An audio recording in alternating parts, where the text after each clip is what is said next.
Well, good morning, everybody. We're going to go ahead and get started. It's a nice small group. I love small groups. My name is Kaycee Williams, and I'm an implementation consultant with Odysseyware. And I came to you from my hometown of Phoenix, Arizona, which is where our Odysseyware offices are. And I came here not only for this conference, but for the nice cool weather. It was 122 degrees last week.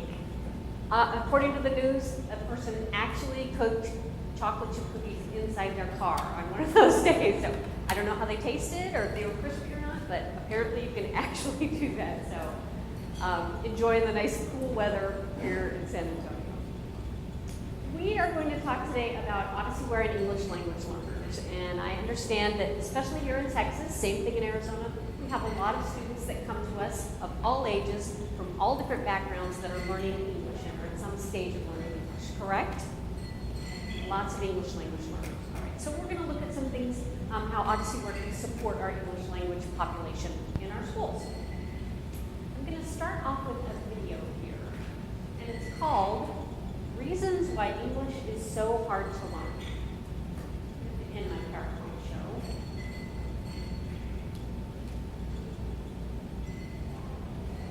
It's called English is Crazy. English is crazy.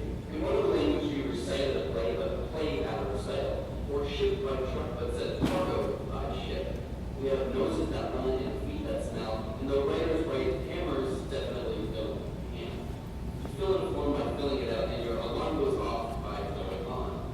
And why is it that a slim chance and a fat chance are the same thing, but a wise man and a wise guy are opposites? But this is where it gets even more confusing. If you speak of a box and the plural is boxes, if the plural of ox should be oxen, not oxes, then one is a goose and two are called geese, yet the plural of goose should never be geese. And I speak of a foot and you show me your feet, but I give a boot with a period called feet. And we talk of a brother and also a brother, but though we say mother, we never say nether. The masculine pronouns are he, his, and him, but imagine the feminine she, shiz, and shim. And I take it you already know of tough and bow and cough and dough. Beware of her, a dreadful word that looks like beard and sounds like bird. And dead, it's said like bed, not feed. For goodness sakes, don't call it deed. Watch out for wheat and great and threat. They rhyme with sweet and straight and dead. And here is not a match for there, and deer and fear for bear and pear. Then there's dose and roads and lose. Just look them up, and goose and choose, and court and work and car and board and bond and front and word and sword and do and go and for and cart. Come on, I've hardly made a start. A dreadful language, fun, man alive. I learned to talk it when I was 5, but to write it, the more I try. Still haven't learned it at 25.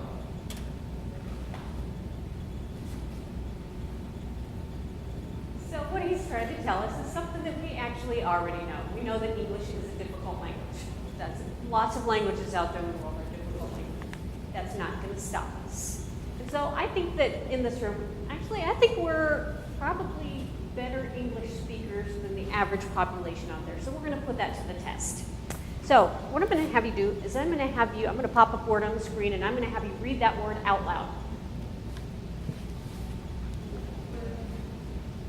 Wound? Wound? The bandage was wound around the wound. So right, you were right. You get that one right. He could lead if he would get the lead out. So right, again, you get that word correct. 2 for 2, nice. It's your turn to read because he already read.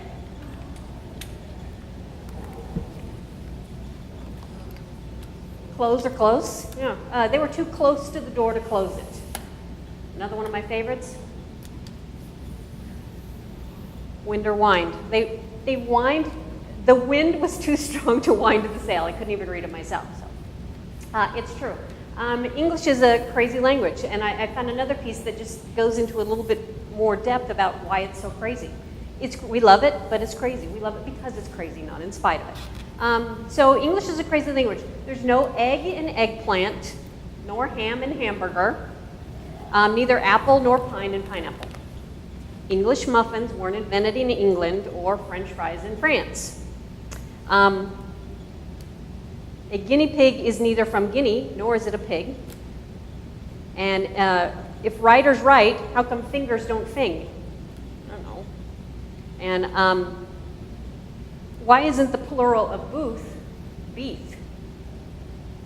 One goose, two geese, so one moose, two meese.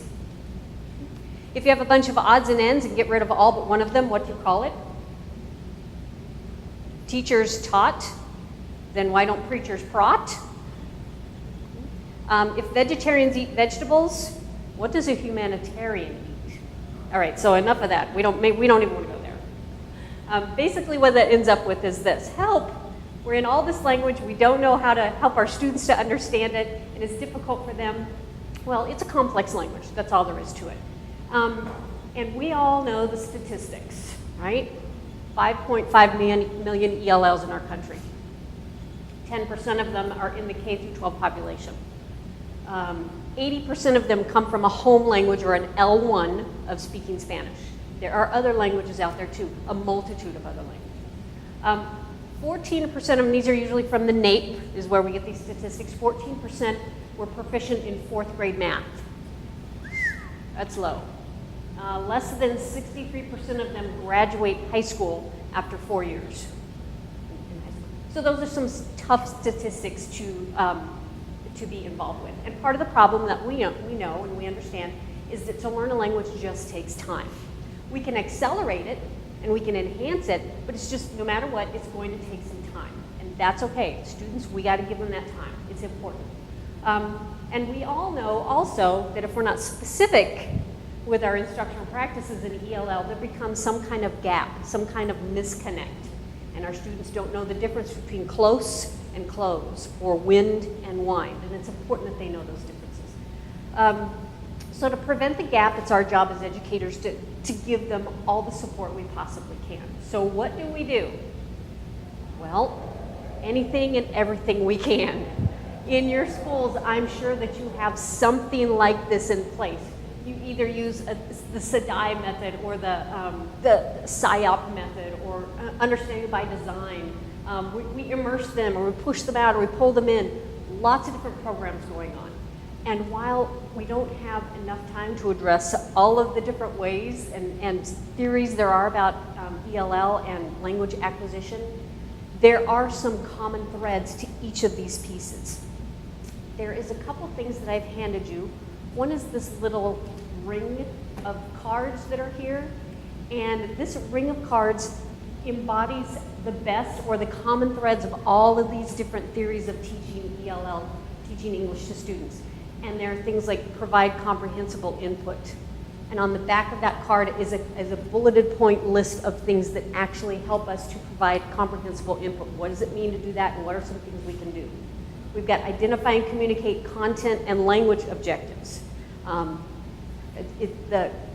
Absolutely, those objectives are very important. Enable language production, and these are in no particular order. Enable language production. Front load the lesson, give students that background that they need in case they don't have that understanding of the lesson. Assess for content and language understanding. And so I put these together for you, again, as just kind of a piece that shows all of these together, the best of them.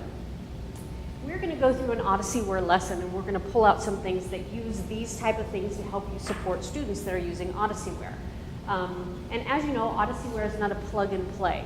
Odysseyware is not a highly qualified professional in the classroom. You are. So I wanted to show you some things that you can show to your students and give them some tools so that they can use Odysseyware in the classroom to enhance their English language learning skills or to accelerate the process. So we have this as one piece to help us out. The other handout that's in front of you looks like this. And it is a spreadsheet. A couple of columns that are on here. The first one is the domain that I put on the far column over here. And of course, the domains in English language learning we know are listening, speaking, reading, and writing. And those are important domains. In my personal opinion, you may be of the same opinion, I believe that language is learned in that order. You must be able to hear it before you can speak it. You must be able to speak it before you can read it, and you must be able to read it before you can write it. We can learn these things together. We can group them together and learn them all at once, but I think that that is the process that it goes through. There is another column here that says research says. It basically says the same things that are on here. What are the general things that research says about English language learning and English language acquisition? The middle column has the Odysseyware support tools. Just kind of an example of things you will find in an Odysseyware lesson, and we will go through an actual Odyssey lesson and pull some of these things out. And then the far column talks about how those elements actually actually support students as they're using these Odysseyware tools. So I thought that would be helpful to you, that you could walk away with something that kind of showed it all, that you didn't have to remember or take too many notes. So a couple other things when it comes to English language learners. A couple of the challenges that they're facing that you probably know as well. When English language learners are facing a time crunch. Doesn't matter when they come to us, if they come to us in kindergarten, or if they come to us sixth grade, or if they come to us as seniors in high school and start that language acquisition process, they still need to be able to learn the language and graduate at least with their immediate peers, if not with the couple grades around them. It wouldn't bother me to have 25-year-old seniors in high school that are graduated, but they're 25 because they just got a grip on the language. But really, that's not what they want. They want to be able to graduate with their peers on time. A couple of the challenges they have, some of the research that's out there, I'm sure you're familiar with Stephen Krashen and Jim Cummins and some of the people that are out there that are ELL researchers. And they give us an estimate of 5 to 7 years for that academic language. 2 to 3 years for the basic interpersonal communication skills, the BICS, and then 5 to 7 for the CALPS, the academic language proficiency. And so if we think about that, we can accelerate it. We probably can't accelerate it a whole bunch, and here's why. And I'll use the first person as I tell this little story. Now, I learned English as my first language, and it is my home language in my house, and that's the only language we've ever spoken in my home. So I got to practice listening and speaking it for 5 years until I went to school to learn how to read and write it. We have students that come to us. I've had students that come to me in my first grade classroom that the first day of school is the first day that they're immersed in the English language. They've had 5 or 6 years of their home language, and in my case it was mostly Spanish speakers. They didn't have the opportunity to speak and hear English for 5 or 6 years before they came to learn to read and write it. So for them to learn it in 2 years is an amazing feat. And by golly, they do it. Research be darned, right? Because they do it, by golly. So that's some of the challenges that they're facing. And I'm going to turn it out to you. In your classrooms and your schools that you have, what are some of the challenges that your students face? What are some of the academic challenges that your students face? Anything, including that, yes.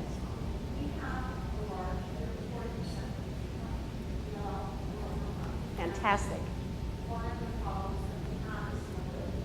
Mobility, absolutely. They come and go. They may be in your school for a couple of weeks or a couple of months, and then they move on to a different school or to a different district or to another town.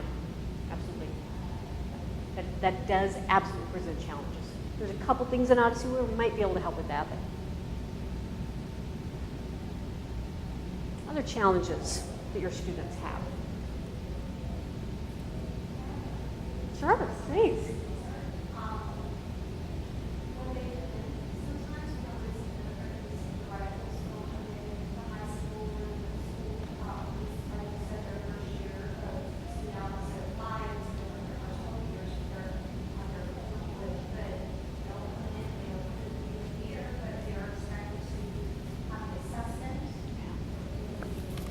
Absolutely, absolutely. And the bottom line is that the test, whatever that test may be, is going to be in English if they're in this country. The test to get their driver's license. Even if it's in Spanish, when they're driving down the road, the street sign is in English. So at some point, the test is going to be in English. And so how do we get them to where they need to be so that they can become successful? Because it's a huge thing to learn a language. Does anybody in here speak a second language? Yeah? What languages do you speak? English, Spanish? Mm-hmm. Anybody else? Did any of you take a language class in high school or college? Well, how come you don't speak the language then? Exactly. It takes more than just a class, doesn't it? It absolutely does. It absolutely does. I studied Spanish when I was in college, and my roommate, her home language was Spanish, so I really got some great practice, and she called it an easy A. I didn't think it was an easy A, but after I got out of that situation and moved away from it, didn't have a lot of time to practice, it started to fade again. So you have to keep practicing it all the time. It doesn't just instantly become permanent. So how do we get our students?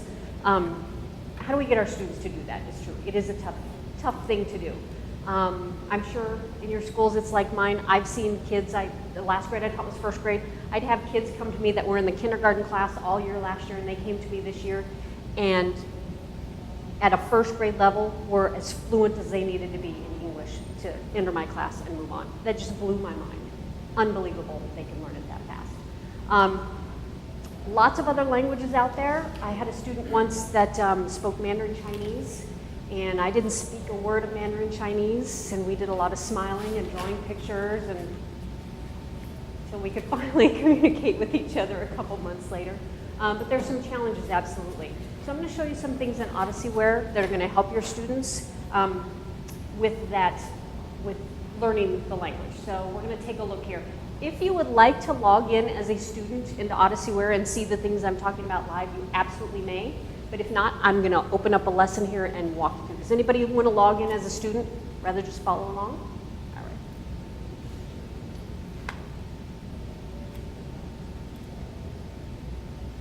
We're going to blink on and off a second here. There we go.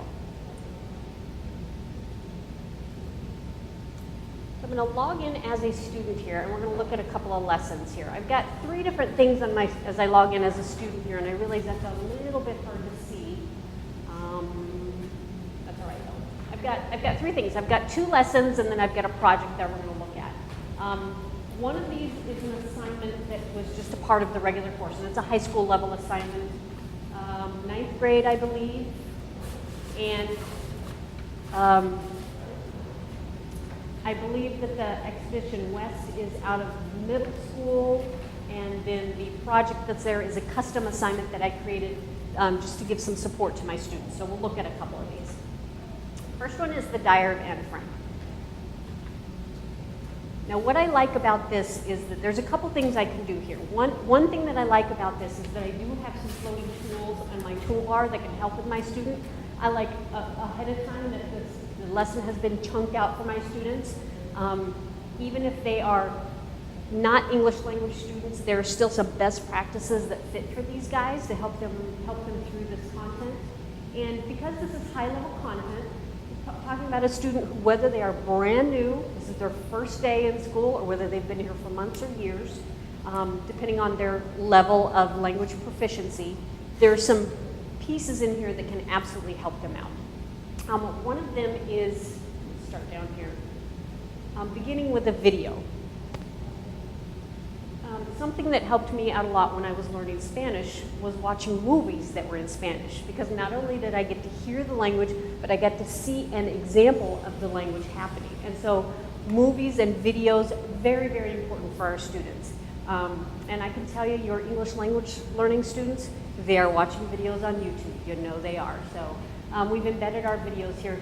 The videos, I won't play it for us, but they are 3 to 5 minutes-ish. Mostly they're at about 3 minutes, which is a nice small chunk of information for them. There is also, there's also a show transcript. Now the show transcript, the reason that this can be a help to support with language is because I heard somebody say at lunch the other day that reading a language and looking at the words can help them to pick out the meaning or the content that they're working in, and it's very true. And any of the Romance languages, German, French, Spanish, all those languages that are Latin-based languages, you can pick out word stems and root words that are going to actually have the same meaning as they do. And of course, between English and Spanish, there are just hundreds of cognates, words that are the same but pronounced differently. So that can be a big help to them as well.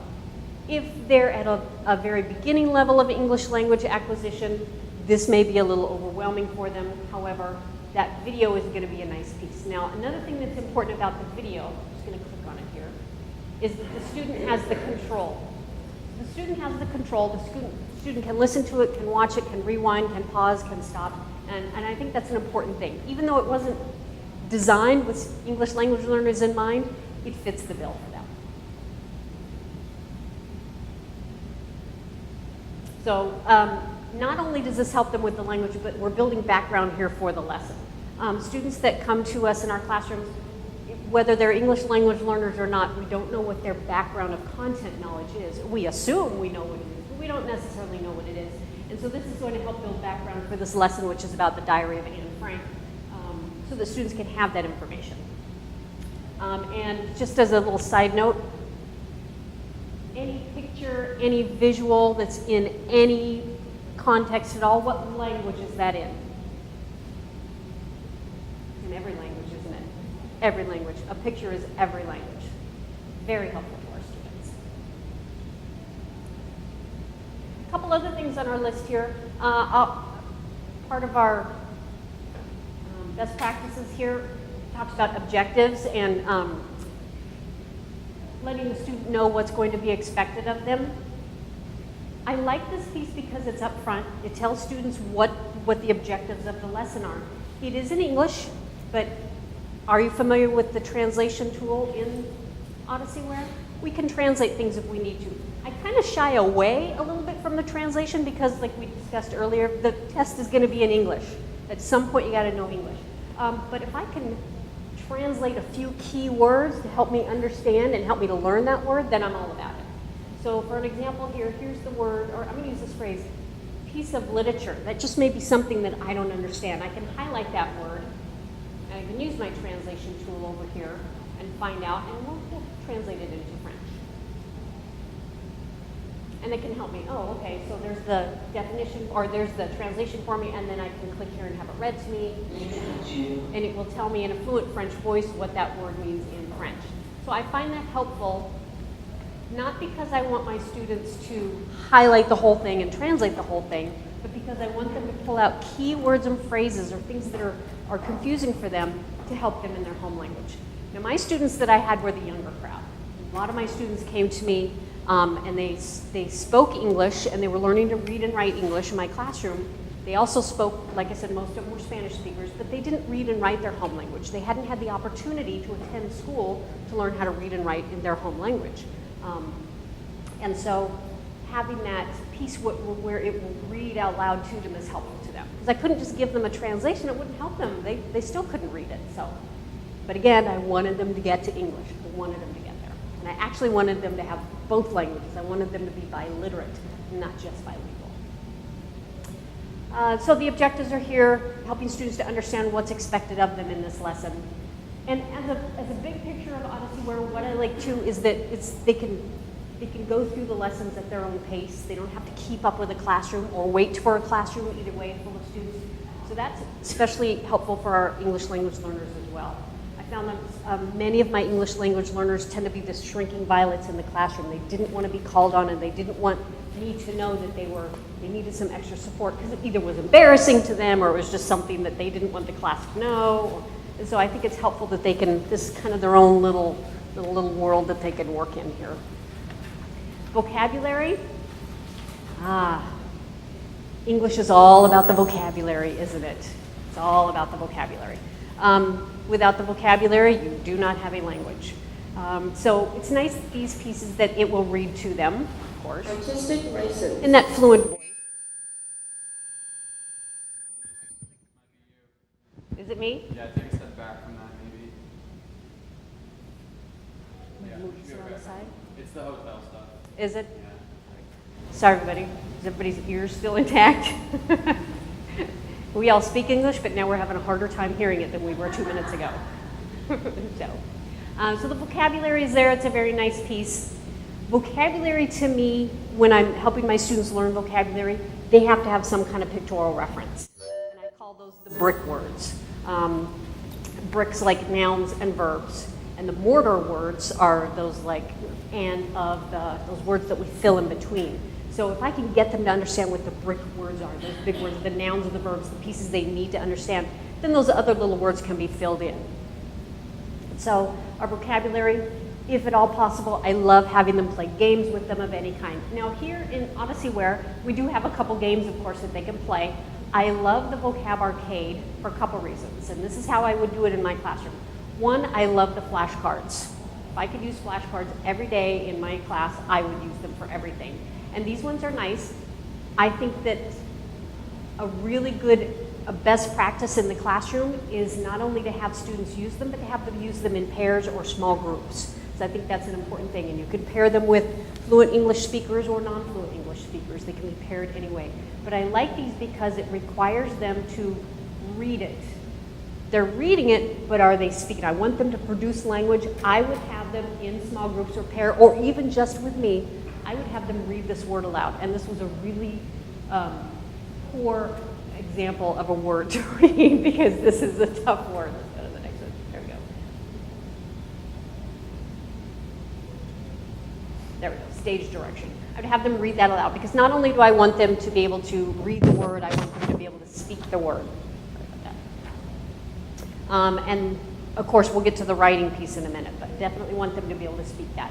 This one does have the definition on the back. That's helpful for students. I usually have them, I enhance this. I'll call it an enhancement. I enhance it. I use sites like either Wikipedia or any of the web tools that are out there. I'll show one here in a little bit where we can attach a pictorial representation to an actual noun or verb. And that's very helpful for students because pictures are in every language. I think that the spelling bee is incredibly helpful for our English language learning students. It's in just about every Odysseyware lesson that's there. And again, it's under that little piece called the Vocab Arcade. It's fantastic. I love it for the speaking, I love it for the listening, and I love it for the reading. The speaking part, I'm going to have to draw that out of my students. There's no place on here does it say, now say this word out loud. So I'm going to have to draw that out of them as the teacher. So I'm going to choose my speller. Look at this guy, he's so cute. I'm going to choose him. Spell the word autistic lessons. So it's giving me my listening. That's my listening skill. It's telling me the word. I need to listen, hear it, and I need to be able to now write it. Writing is the highest evolution of literacy. It's tough. Students have to practice it every day, no matter what acquisition level they are at in Spanish or in English. Is that true?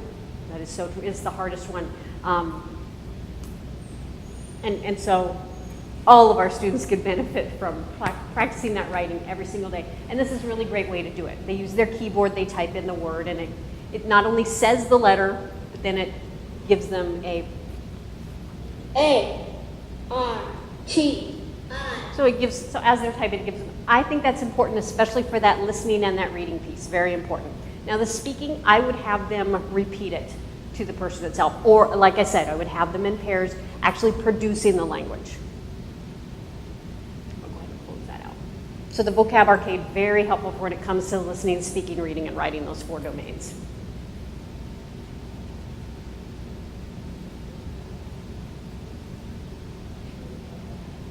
Now, if I were an English language learning student, I would come to this page and it might freak me out a little bit. I might look at it and say, wow, there's a lot to read on there. When it comes to these kinds of content that students need to read and take in, it doesn't necessarily have to be something they do on their own. Here you go, good luck. Let me know when you've turned it in. A lot of these words, like I say, you can use the translation tool to help them get the context of the word. That's not a bad thing. Translating the whole page, well, we're kind of defeating the purpose of learning English. But there's a lot of good pieces on here that can be translated. Just a key phrase that they might actually need, or something that's going to make the difference between not understanding what this phrase is and understanding what this phrase is. So anytime we can pull those things out of our students, it's a good thing to do. I do like the reference piece. The reference piece is very nice too, because sometimes students need to hear or need to see this word and understand that it needs to be used in a different way. Okay, that was your left ear now. The right ear's gone, now the left ear is gone completely, isn't it? The reference tool, I'll just highlight a word here, right here, chairs. There we go. It's going to help out our students with understanding what a chair is. A piece of furniture. Okay, got it. Furniture, may have to look that word up too. So again, can help out with that. What I really like too is the fact that we have the read to me or the speak as button. That can help students, they highlight something to be read to them in a fluent English voice. What I always encourage my students to do is to chunk it out. Probably not the best practice to highlight the whole page and just click read. I want them to have chunks of it. I want them to do small chunks of it to help them to gain that context in there. Anytime there's a visual or a chart or a graph, very helpful for our English language learning students. Not only does it support their language learning, but it also helps them to learn the content of the course that they may be working in. In this case, it's a timeline for World War I and Anne Frank, and it goes down with the years and tells all about it. Very nice piece. This lesson is also asking students to fill out a KWL chart. And as you know, anytime we have any kind of a graphic that we can have students create or interact with, very helpful for them as well. I like KWL charts because they are student-generated, student-centered. And actually, I do like what we used to call worksheets. That's still a bad word in the classroom, worksheets, so we can get in trouble using that. I do like them. I do think they have a very good purpose, especially for our English language learners, because they are tactile. They are produced by the student. They're a record the student can have for memory's sake or for study purposes, and I think they can serve a great purpose. Now, I understand that, again, I had the privilege of speaking and listening English for 5 years before I went to kindergarten to learn how to read and write it.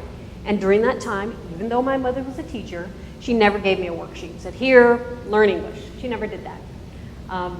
But I do think that they do have a wonderful place in our classrooms to help students to generate that information. Not as a busy thing, but as a particular piece of work that they're going to generate something from.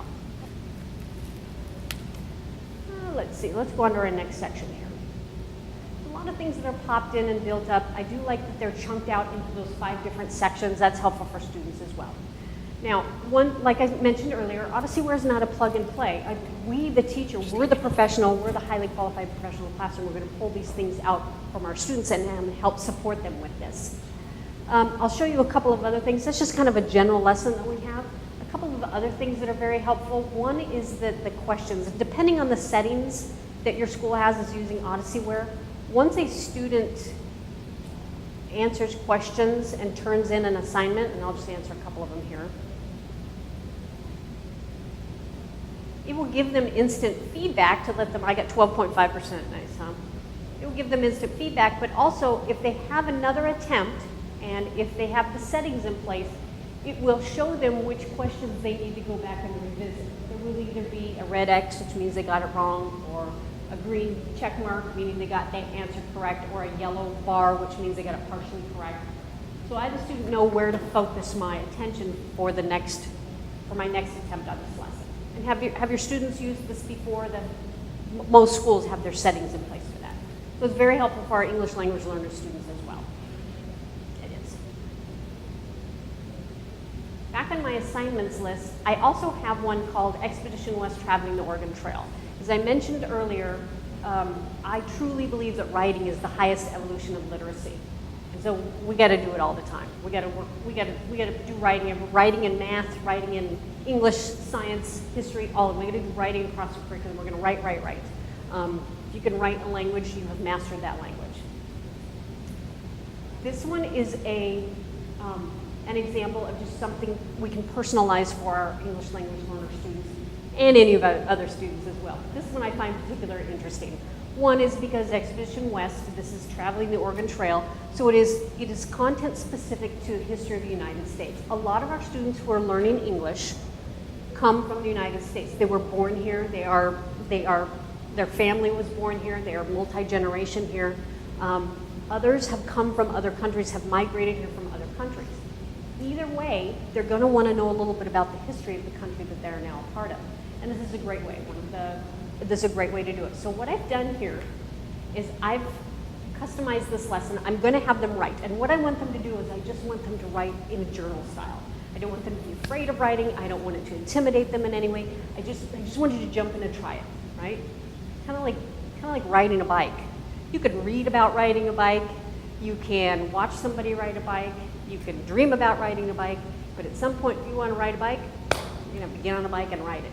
You may crash a couple times, get a few knees, you're going to do just fine. Same thing with writing. writing. They can learn about it all they want to, but they have to jump in and do some writing at some time. And so I want to give them kind of a casual atmosphere where they can begin writing.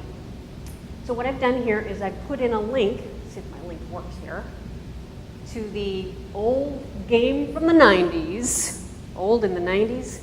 Remember the old Oregon Trail game where Jake got dysentery and Katie broke her arm and they had to hunt and had to keep their supplies up? This is the actual link for the Oregon Trail. There it is, right there. So students are going to play the Oregon Trail, and I tell you, they're going to love it. They're absolutely going to love it. That's going to blink on and blink off a little bit. So once my students play the Oregon Trail and they go across and they do all that fun stuff, they get to choose, are they going to travel as a doctor? Are they going to travel as a farmer? Are they going to travel with a group? Or are they going to travel on their own? And then they have bad weather, and all these things happen to them. And what ends up happening is now they have this whole bunch of information in their head about a game they played, which is actually historical information. I want them to write about it. And so what they're going to do is when it comes time, they're going to write a journal. And what I encourage them to do with the Oregon Trail is I have them write as they're playing the game, just on pencil and paper. Yes, pencil and paper is still okay for our students to use. It absolutely is. Pencil and paper, just have them write. When they're done with the game, I'm going to have them transfer that writing they've done into the Odysseyware writer, into the blank there. It's actually their journal of what they've done on the Oregon Trail. And because it's a journal, and because it's casual, I'm not going to worry about their grammar or their punctuation or any of those things yet. We're going to get to that because we want to ride that bike, but we're not there yet. And I simply have them put it on here. Now, that's the writing part. I still want them listening, speaking, and reading, right? All of those together form a language. So I'm going to have them share their journal entries with somebody in the classroom or with the class as a group. Several ways that they can share it. They can share it, they can read it to somebody. They can have somebody read theirs if they want to. I love to have students hear themselves reading. They can record it and play it from there. So lots of ways they can share their journal. But I think that's just a great way of getting kids, especially our English language learners, into that writing world. Some kind of casual journaling that they do. But casual journaling, they're still going to have to share it. So I want them to take it seriously and actually do the writing. For the last one down here, language practice with purpose. Now I love this. This is what I would do in my classroom at least once a week. I would create some kind of personalized project for them to work on, and that's what I've done here. I'm going to have to, and bear with me for a second here, I'm going to have to use a couple of different browsers on this. What I've done is I've just created a custom lesson for my students. And I put it inside of the Odysseyware system because I want it to be there in a safe place for them to work. I like to send kids out to the internet to find stuff, to use stuff, to manage stuff, but sometimes the internet can be a big, scary world out there. So what I've done is I've kind of housed it inside of Odysseyware. So there's great things here. So I tried to use all the different subjects out there, and we're going to start with algebra. So have you ever been to a site called the National Library of Virtual Manipulatives? This is a great site. It's a fantastic site. It's all kinds of math manipulatives that are virtual. Why virtual? Hey, a couple reasons. One, they're quiet. Yeah? Ever go into a third grade classroom when they're learning about division? Oh my gosh, that's the loudest lesson ever. There's always enough. My classroom, for some reason, I always ran out of manips. And it was always those 100 squares or the ones tiles. We're always running out of those things. You never run out here. And the other reason is because they are really easy to clean up. You close the browser and they're done. I don't have to spend my recess putting manipulatives away, getting ready for English. So, some great pieces. I am only able to get this site to work on using Internet Explorer. I don't know what's going on with that, but I pulled it up here in my Internet Explorer. I've actually created a link for my students right there where they would click on it. Here's what the National Library of Virtual Manipulatives looks like. It is available in English, French, and Spanish. So if you want your students to explore them, if they speak French or Spanish, excellent. Here's some algebra tiles right here. Let's try this one. Okay, so here's my algebra tiles. Love it. I can use all my algebra tiles and back center a little bit to help with some kind of a problem that my teacher gave me. Right? Give students a problem and have them come here and solve that problem and write their writing and math, write their explanation or how they got to the solution in the Odysseyware system. National Library of Virtual Manipulatives. It's fantastic.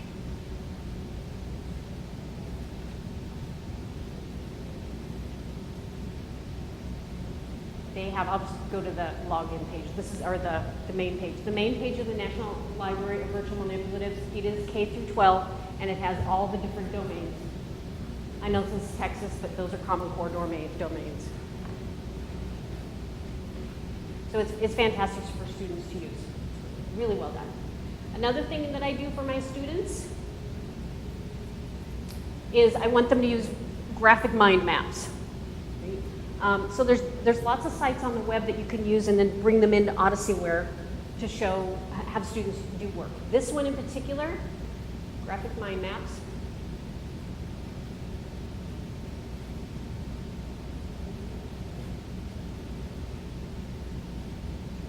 is a Venn diagram. Love Venn diagrams, compare and contrast, right? This one I think is fantastic because students can use it.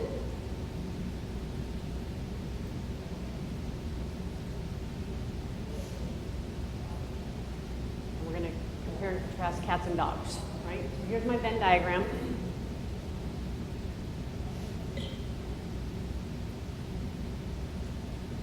So I'm going to say, have fur. Well, cats and dogs both have fur, so I'm going to place it in the middle. What I like about this is that when it comes to creating this Venn diagram, I, the teacher, give the parameters, and the students have to produce the language here in order to create it.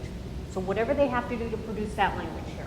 Well, they know that dogs have tails and cats have tails. Well, how do I say the word tail? How do I spell the word tail? So they need to come up with that.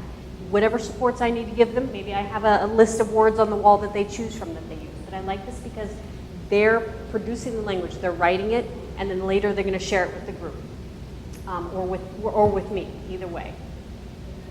So the Venn diagrams and those pieces that are out there on the web are really great to use. And once they finish this, they can actually save it, print it out if they want to, save it electronically, upload it to Odysseyware, send it to me. So it's a really nice piece. I love this. I love these. And I think I got these from readwritethink.org. You know, if it's .org, they're going to have great stuff. They love being able to put it in Odysseyware. And also, not only because Odysseyware is a safe place to use, but if I'm using Odysseyware in the classroom, probably all my students are using Odysseyware. I want my English language learners to be a functioning member of that community of learners. readwritethink.org. Another thing that I have my English language learner students do, it says search for and practice vocabulary here. So this is a link for them. And like I said earlier, having vocabulary represented in a pictorial way can be very, very helpful for students. And so this is Quizlet. If any of you have ever used Quizlet, it's fantastic. I won't go through any of them here, but this is for Frog the section that we're doing. And I've got all of my words down here that students need to be aware of. It will say the word to them, it will read it, the audio to them in a fluent English voice. They can go to the flashcards and they can see the pictorial representation of it. It's just a nice way to help them to understand that.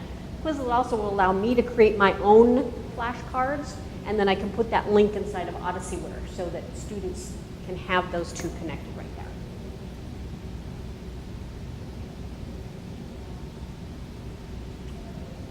For some of the younger students, not necessarily all the younger students, some of our, I think 7-year-olds and 17-year-olds have a lot in common. But so for some of our younger students, have somebody, this one says, ask a famous actor to read a story to you at Storyline Online. Have you ever heard of this site? I put this link right in here. And the reason I chose famous actors is because you can bet that your English language learning students are at the movie theater and they are watching movies and videos on YouTube. They know who the famous actors are in our culture. They know who they are. And so I'm going to click this link right here, and this is going to take my students to a place where they can choose a book to have read to them by a famous actor. Here's Lily Tomlin reading Hey, That's My Monster. Here is the book Chester's Way, read by Vanessa Morano and Katie Leclerc.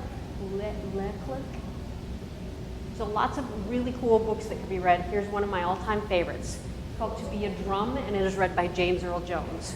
Name one kid under 20 that does not know who James Earl Jones is. Bet you can't. And I actually embedded that video into my Odysseyware lesson. That one, my students don't have to go there. It's a great site. They want to read books. Hey, you go there and spend an hour reading books if you want to. But I actually put it in here for them. And this one I think had particular interest to students. So I'll just play just a clip of it. But they are very well done.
I'll pause it right there.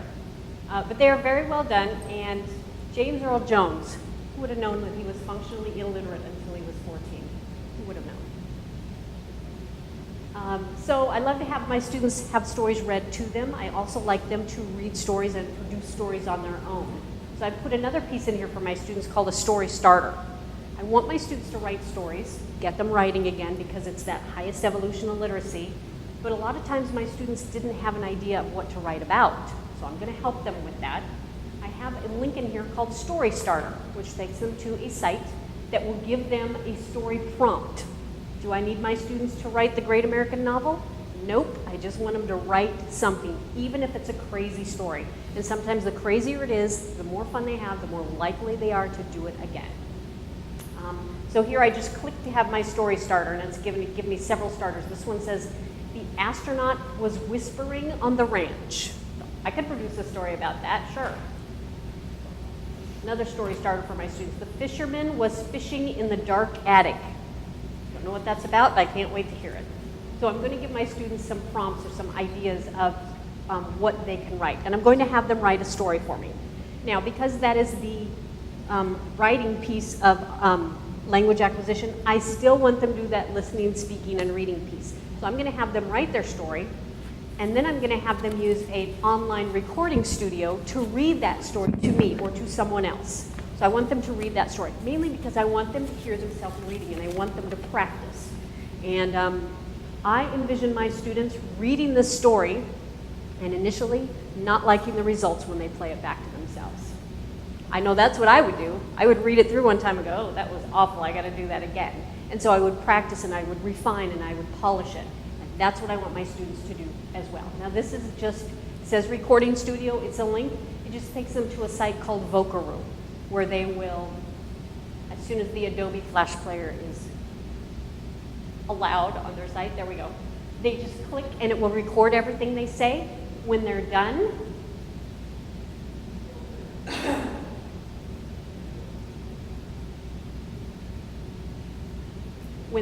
it will ask them how they want to share. Do they want to share it as a link? Do they want to play it right now? Or do they want to upload it to a site where they can hang on to it? So it's really a great piece for them to practice using their voice.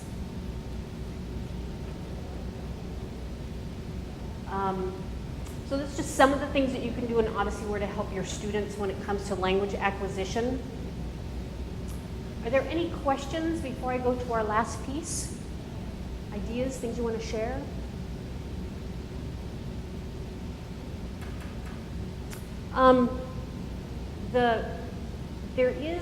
If your students use Chrome as a internet provider here. Like I'm using Chrome right now as my engine. Chrome does have the ability to support them when it comes to translations. It is a tool up here called Google Translate, and it can help them with that as well. And again, you know my views on translating. Just keep it to a minimum. But Google Translate, I'll just click it right here. I'm going to say translate this page. And it will ask me what language. And here there is a barrage of languages that the page can be translated into. I'm going to go ahead and click Spanish. That's the second language I'm most familiar with. It will translate the page for them. Now the reason that I like this is because now I have, so if I have students that are fluent in Spanish, I can get the content to them. But if I want them to produce it in English still, they can hover over it and it will highlight it back in, or translate it back into English for them.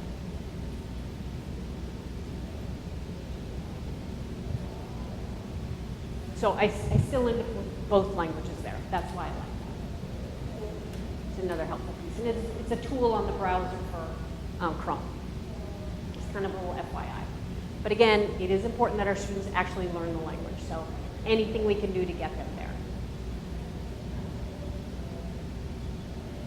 I just have some closing remarks here.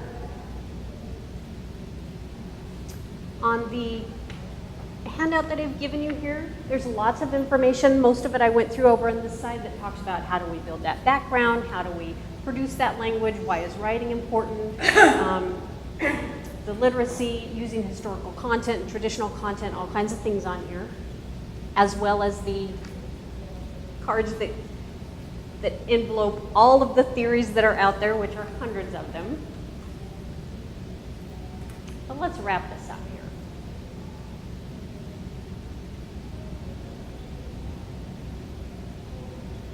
So here's some closing thoughts for us. I think that teachers that work with students that are learning English from another home language, not only do they have a very difficult job, but they have one of the best jobs ever. And here's why. I think we owe it to ourselves and to our students to provide the best educational experiences. Throughout history, ELL students have been such a wonderful addition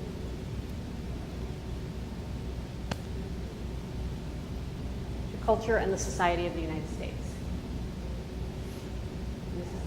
This is their original language, or their home language, their L1. They get up every morning and they leave their comfort zones and families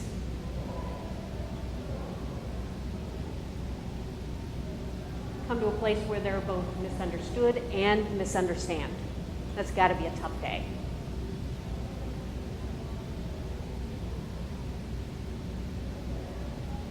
And they bravely soldier on to try to make friends and fit in.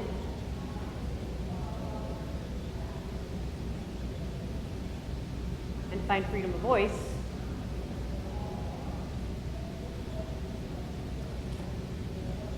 So we, the teachers, have a chance to give them